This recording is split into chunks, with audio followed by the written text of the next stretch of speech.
Hey, Mark Rodriguez here. And Paige and little last ticker. Yes, and you're watching WWE Aftershock. We're talking about all the cool WWE pay-per-views thanks to the network. And now that we got a brand split, now we're going to have Smackdown pay-per-views and Raw pay-per-views. But before we get to that, let's just talk real quickly little minor things in the wrestling world. First we got, everyone's talking about CM Punk's very first match in UFC because he's been talking about it for so long. I actually thought he was already in it, but I guess like 2 days ago or so was his very first match. And as many people have been expecting, he kind of went down like a punk in maybe 2 minutes or so. Which people are saying that, you know, it's a big difference. Actual fighting, like real fighting, as opposed to, you know, wrestling. And also because CM Punk has no previous UFC MMA experience. He just got in there because, you know, his name brand, and all that stuff. They just rushed him up. People are complaining that... So he doesn't know any martial arts, no actual fighting skills? Or at least not like for that kind of event, no. And that's what people are complaining because you gotta, you know, work your way up and stuff. And him, they just threw him in there like right away because, hey, it's CM Punk and all that. And, well, that's what happened. He got punked. And on other news, Alberto Del Rio has been fired because I guess everyone's failing the wellness exam nowadays. I don't know, you know, Roman Reigns and stuff now. CM Punk. Now Alberto Del Rio's turn, but he actually got fired, so I guess it must have been one time too many. I don't know. But as a result I think I read somewhere that he's just that, plus I guess he's really just a partier, or he's not really good. I don't even know.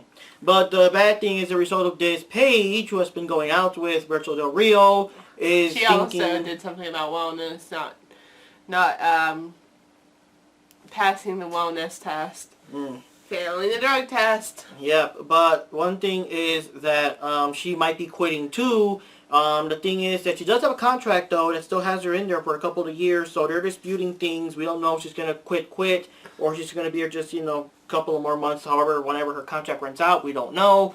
Paige hasn't really been doing much in WWE these days. I wonder if that's why she's quitting. Hopefully it's not because Alberto getting kicked out is the push she needed to quit. Because she still has potential, even though they're not really using her potential. She hasn't been, if it wasn't for that wellness thing, she hasn't been in wrestling. Like, she wasn't in, not this recent one, this past one, Backlash, but she wasn't in the last pay-per-view, I think. No, she wasn't. She's been out of it. It's just mostly Control the prince. He's not going to sit on my lap. Well, he's sitting there. He's not sitting. Are you on camera? Are you kind of off camera there? I was like leaning, yeah. But, yeah, so, like I said, it's one of my blog posts somewhere that Paige's career has mostly been playing hot potato with the title with AJ Lee when she first appeared, fighting against Nikki Bella over and over and over and over again, always losing.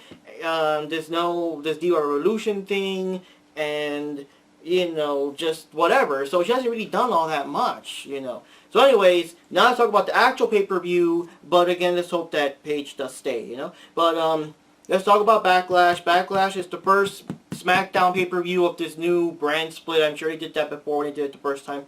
And the first one we got with the kickoff show that has Lita in it, and Booker T with the whole shucky ducky quack quack moment. And Lita's gonna be at December's Steel City Con. So if you're in Pittsburgh, Monroeville. Oh, and Jericho too. Oh, screw Jericho.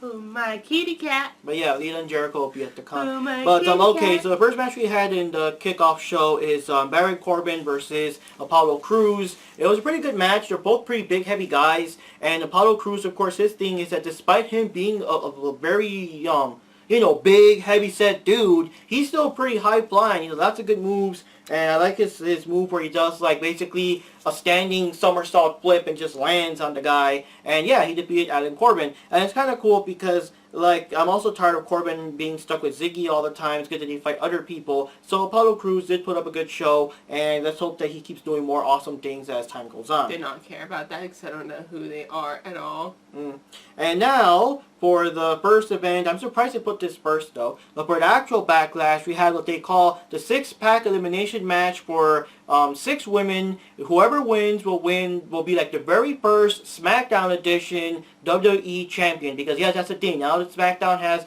their version of the Woman Championship and their version of the Tag Team title too. So it's like, you know, you fight it out, and you have to pin the other person or, you know, tap them out or whatever to defeat them until, of course, only one is left. And of all the ladies here, we had Becky Lynch, we had Naomi, we had Alexa Bliss, who was looking like Harley Quinn. Harley Quinn slash, what's her name from the Lollipop Chain? Juliet. Juliet, yeah, it's been so long. Carmella, Natalia, and Nikki Bella. I think that's all 6 of them, I think. Yeah. So, what can I say? It was a good match. It was a real long match. They really went at it for a long time before anyone actually got eliminated. All the girls, I felt, had all their times to shine, their little moments here and there. And, yeah, like I said, it took a while for them to, like, actually eliminate someone. I think, wasn't the first one out, I think it was Naomi. Because Natalia got her in the sharpshooter, and Naomi tapped out real quick. I think Carmella, for whatever reason, has been picking on Nikki Bella recently, so she also eliminated Nikki Bella before she could do whatever, but then let me try to think who was the first one out. I think it was Naomi. No, it was Harley Quinn wannabe, then Naomi, because she was my second choice. Third, it was... I think it was Nikki Bella. Got eliminated. Yeah, Nikki. No. It was Natalia, Nikki. Natalia, Nikki. And then... the final 2 were Carmella and Becky Lynch. And Becky won. Yes, and that was the big thing. Well, first of all, when it got to that point, I mean, I really wanted her to win because Carmella just, whatever. But, my big thing... Princess of Manhattan, or... Staten Island, not Manhattan. Staten Island. Yeah, but my big thing was that right off the bat when the match started, I heard that Nikki Bella was going to be in it. I was like, oh, she's going to win, because it's like so predictable that she's going to win, and I was hoping that let's not have another full year of her as champ or whatever. So I was very surprised she got eliminated, and more surprised that Becky Lynch won. Yes, the last kicker won. She's the new and first ever SmackDown Woman, WWE Woman Champion. That's pretty cool. Let's hope that she has a good long title reign, not like, Sasha Banks. Well, I really hoped Becky would have won because she keeps getting screwed over for the last so many matches, for the last so many pay-per-views. She was screwed over a lot, and she should win every so often if it's not a really important match. Should win if it's not an important match and lose when it is an important match. So it was so ridiculous. They were just like... not using her to her skills and potential, and finally she won, but I was so nervous that she wouldn't win, so like my list was like Becky was number 1 to win, number 2 was Naomi, number 3 was Natalia, number 4 would be Nikki, number 5 I guess Harley, but I didn't want either Carmella or Alexa Bliss to win. I don't know, they're tacky. Oh, that was kind of funny because, I guess I don't know if that's part of Bliss's character or not, but she was throwing these little temper tantrums in the ring. Oh, yeah. Reminds me of the tantrums that Hardy would sometimes throw. You commented on that. Oh, yeah, I forgot about that. Yeah. Okay, let's move on. So Becky Lynch is the new champion, and we were both very happy. Like I said, let's hope their title reign lasts. That's not like Sasha Banks, like losing it right away. Well, okay. That wasn't her fault.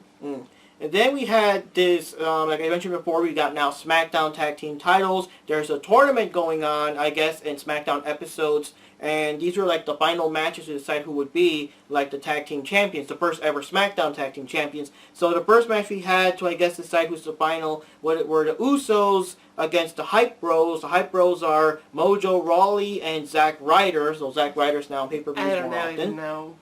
Usos seem to be, I guess, they're more bad now. Like, one thing we noticed that they're all dressed in black. They don't have the colors anymore. They don't have the face paint. Yeah, oh yeah, no face paint. That is very weird. Yeah, that was just at random time, or they don't do it anymore.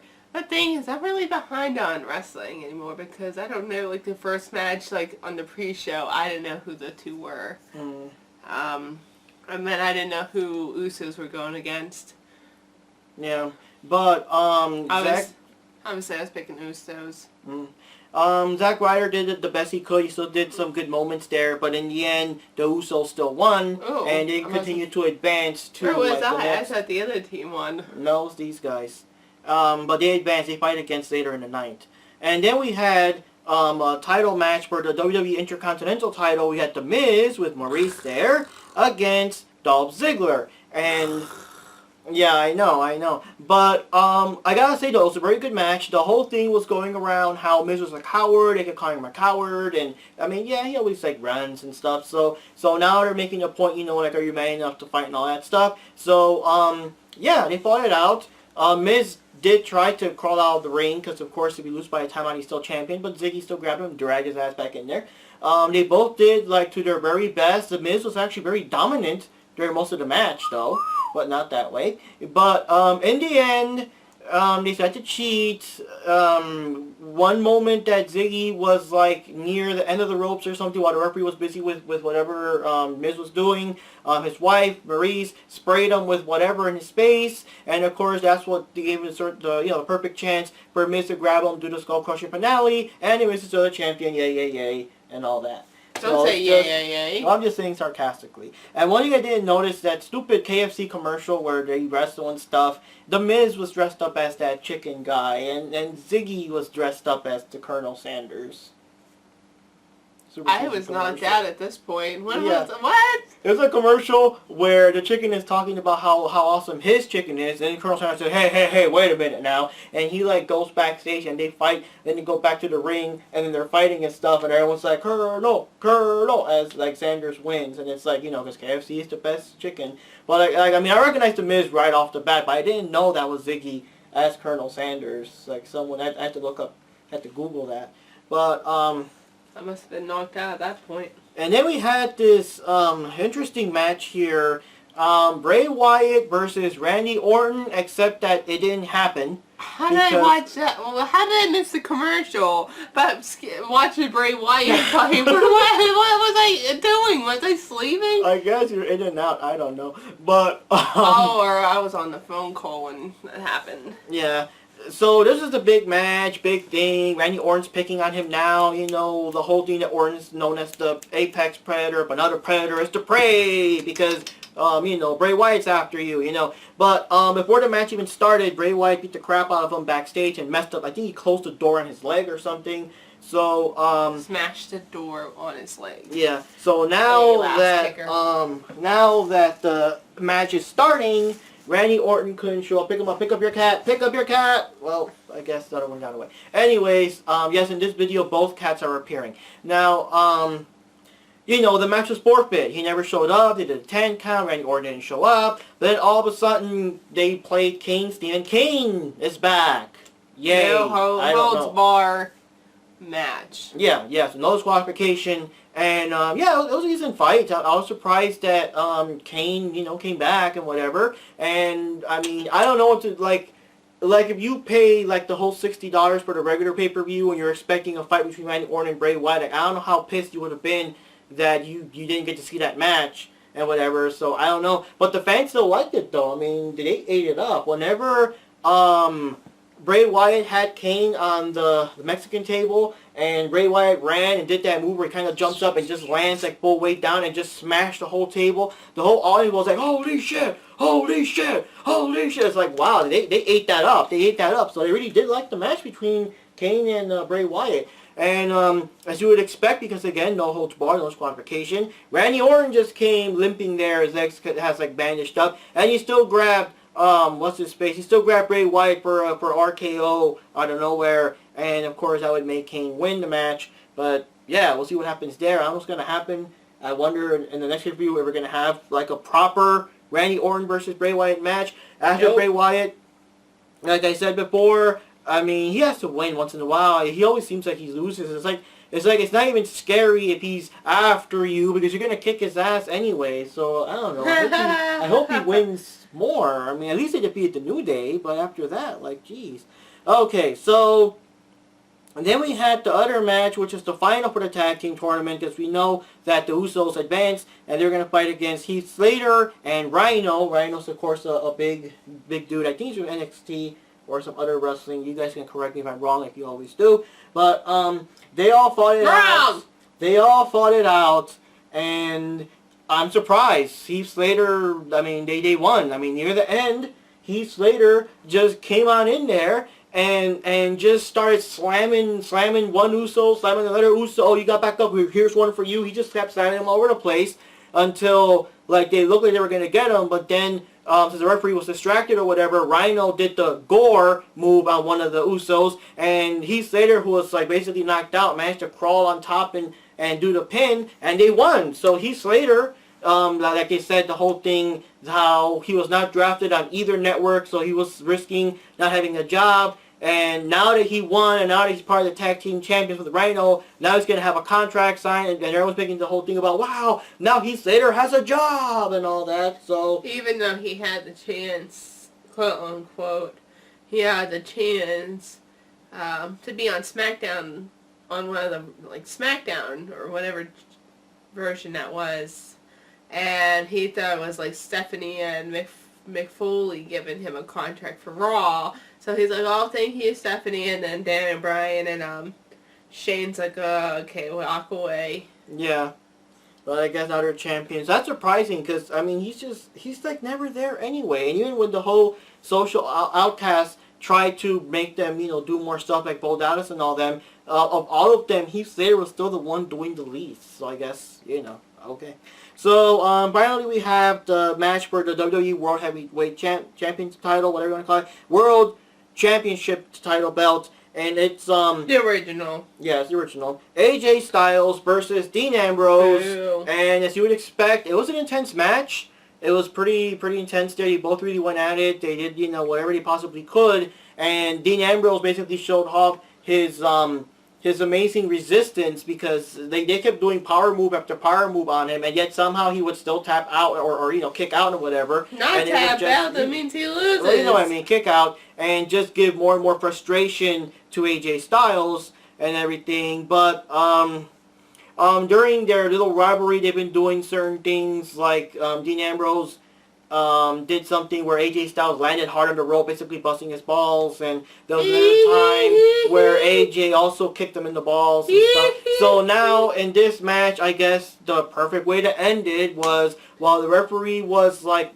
he was like knocked over. One of them was picking up the other, and they accidentally knocked over the referee. So during that time he was knocked over, AJ Styles kicked him in the balls. The referee, of course, didn't see it. He grabbed Dean Ambrose and did the Styles Clash. And unfortunately, yes, he's the new WWE World Champion. Boo. Now, I'm not sure people who are fans of him or whatever, but, I mean, I was a fan of him, I guess, when he was fighting against Jericho, because obviously Jericho was like the big jerk and stuff, but now AJ is just, you know, he's the big jerk, and because, he basically... yeah, he, like, defeated John Cena or something. Yeah, he's defeated John Cena, he's wearing John Cena's things, and he's, you know... how Cena calls himself the face that runs the place, so now he's calling himself the face that runs the place, and now that he defeated Ambrose and he's the new champion, of course, he'll be bragging even more, so we have to see what's gonna happen there. So anyways, guys, pay-per-view, what can I say? It's pretty short, though. I'm surprised it wasn't as long. The matches were, like, not that many matches, because the thing actually ended, like, a half hour early, more or less. It was still, like 10:30 or whatever, and it was still, like, I was like, wow, that's it. You know, so I'm surprised. Usually, whenever that happens, they do some stupid little filler thing or some promo, or maybe The Rock comes out and say whatever to kind of drag it out. But yeah, this was just kind of cut and dry, which is kind of weird though, because they want to make SmackDown like the big show, but even their pay-per-views, it's like an episode of Raw is longer than their pay-per-view. Like, it's weird. But what can I say? I'm glad Becky Lynch won. I can't really say I'm too glad that Heath Slater won, but I'm surprised because, hey, you know, that's kind of cool. I don't care much about The Miz or Ziggy. I don't care if he wins or loses. I don't really care if Ziggy wins or loses. Maybe it was like some other star I cared about. I would have been more impressed if they defeated The Miz and got the title or something like that. Obviously, I'm not happy that AJ won. I don't really know much thoughts about it. The other match was kind of so-so. Like I said, with Kane, like... I mean, the audience ate it up. I'm surprised people. He just seems like someone that's already like ready to go. Like he should just retire. I just don't care. I mean, his big red monster demon moments are obviously more in the Attitude Era when he first appeared. Now it's like I don't know. So what are your thoughts, Paige? Didn't really care about it. The only thing I cared about was the Divas match, and it was like the first thing. So that was pretty much it. Yeah, I was surprised too. They could have put that more later on middle. or something. Yeah. Made me wait. Made me suffer. But, well, that's the whole thing, though. That's WWE Backlash. What do you guys think? Are you guys stoked up for the other pay-per-view, Night of Champions? That'll be the Raw pay-per-view. I think the next one coming out next month, which will be SmackDown, will be called No Mercy. So we'll see what happens. We'll see how it goes. No Mercy. Yes. So as usual, this is Mark Rodriguez here. Paige. And the two cats that are running around somewhere. Last You've seen them kicker and... I don't even know. And the Styles Clash, or I don't know. Anyways, guys, see you all next time. We'll see you in the next pay-per-view.